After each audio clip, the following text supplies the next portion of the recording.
Poona pact 5वां अध्याय। तो हेलो फ्रेंड्स, कैसे हो आप सब लोग। उम्मीद करती हूँ सभी लोग अच्छे होंगे। तो फ्रेंड्स, उन्हीं दिनों बम्बई के गवर्नर, जो उस समय गणेश खिंड में थे, ने डॉक्टर अंबेडकर से कुछ निजी काम के लिए अपने पास आने की प्रार्थना की।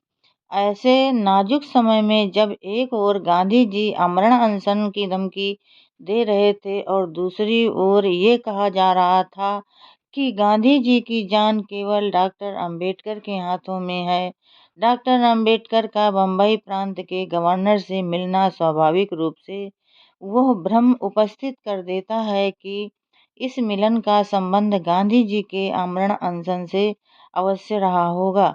लेकिन बात ऐसी नहीं है।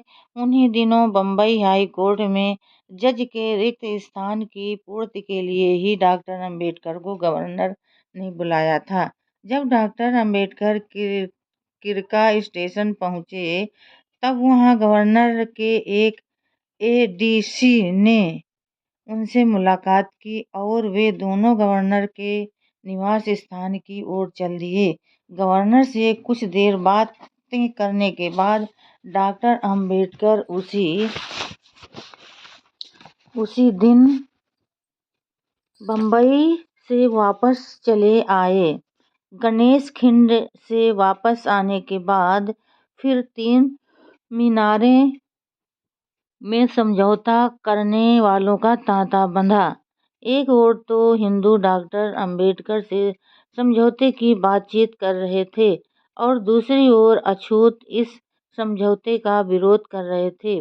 देश भर में तमाम सभाएं हुईं, जिनमें अछूतों के पृथक निर्वाचन प्रणाली को ही अपनी भलाई के लिए श्रेयस्कर समझा। ऐसी सभी सभाओं का वर्णन करना इस पुस्तक के विषय से बाहर की वस्तु बन जाएगी, अतः हम केवल 2 सभाओं का वर्णन करके ही संतोष करेंगे। 19 सितंबर 1932 को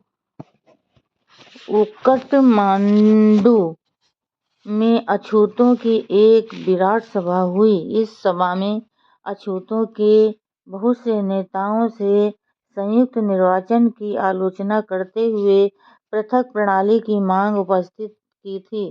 अंत में राव साहब मुन्नास्वामी पिल्ले एमएलसी तथा ऑल इंडिया डिसप्रेस्ड क्लासेज फेडरेशन के सभापति ने भाषण देते हुए कहा था, भाषण के अछूत सहस्त्रों वर्षों से सवर्ण हिंदुओं के अत्याचारों के शिकार बने हुए हैं।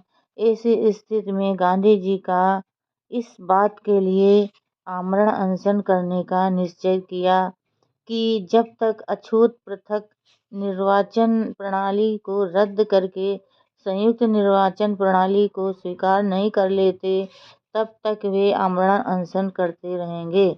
उनका यह आमरण अनशन हिंदुओं के अत्याचार रूपी आग के भट्ठे में केवल ईंधन लगाने का ही कार्य करेगा। राजनीति में जबरदस्ती धर्म को मिला देने का यह प्रयत्न गांधी जी के महान नाम को शोभा नहीं देता। मैं दक्षिणी भारत से भली भांति परिचित हूँ। मैं यह जोरों के साथ कहूँगा कि संयुक्त निर्वाचन प्रणाली हमारी उन्नति को मौत के घाट ही उतार कर छोड़ेगी। तो फ्रेंड्स, आज के लिए बस इतना ही। कल फिर मिलेंगे अगले नए वीडियो के साथ। तब तक के लिए फ्रेंड, जय भीम, नमो बुद्धाय।